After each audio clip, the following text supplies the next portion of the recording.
జీవితం మీద ఆశలు ఇడిచిపెట్టుకున్న 20 ఏళ్ల పిలగానికి మళ్ళా కొత్త ఆశలు ఇరువెట్టేటట్టు చేసిండు కదా మాజీ మంత్రి హరీష్ రావు సారు. బైకు టక్కర్ల కాలు పోగొట్టుకున్న రంజిత్ అనే ఈ పిలగానికి 5 లక్షలు ఖర్చు పెట్టి పెట్టుడు కాలు కొనిచ్చిండు. ఇట్లా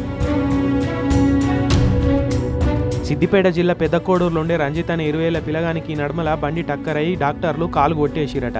ఇక షెట్టంతా కొడుకు చేతికొచ్చిండనుకున్న టైంలో గిట్లయ్యే వరకు ఆ నిరుపేద కుటుంబం వాళ్ళకు దిక్కు లేకుండా అయిపోయింది. తండ్రి ఏమో కూలి పని చేస్తాడు, తల్లి ఏమో బీడీలు చుడుతుంది. ఇక వచ్చిన సంపాదనతోటి పిలగాని మందులు కొనేందుకు కూడా చాలుతలేవు. ఇక మళ్ళీ పెట్టుడు కాలు కొనాలంటే లక్షలు ఖర్చు అవుతాయి. గంత తాకత లేదని సప్పుడు చేయకనే ఊకున్నారట. ఇక వీళ్ళ గోస హరీష్ సార్కు తెలిసింది.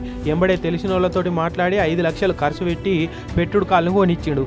ఇక ఆ కాలు పెట్టుకొని పిల్లగాడు సార్ కళ్ళ ముంగట్నే మళ్ళా నడిచే వరకు సార్కు కూడా మనసు తుర్తి అనిపించింది. నడవలేడనుకున్న మా కొడుకు మళ్ళా దేవునోలే నడిచేటట్టు చేసిరు సార్, మీకు ఎట్లా మొక్కుదు అని ఆ నిరుపేద కుటుంబం కళ్ళాలని నీళ్లు తీసింది. ఇట్లా చేతికి బొక్క లేకుండా జనాల ఆపది సాపదికి ఆసరైతాడు కాబట్టి హరీష్ సార్కు సిద్దిపేటలా తిరుగు లేకుండా పోయింది.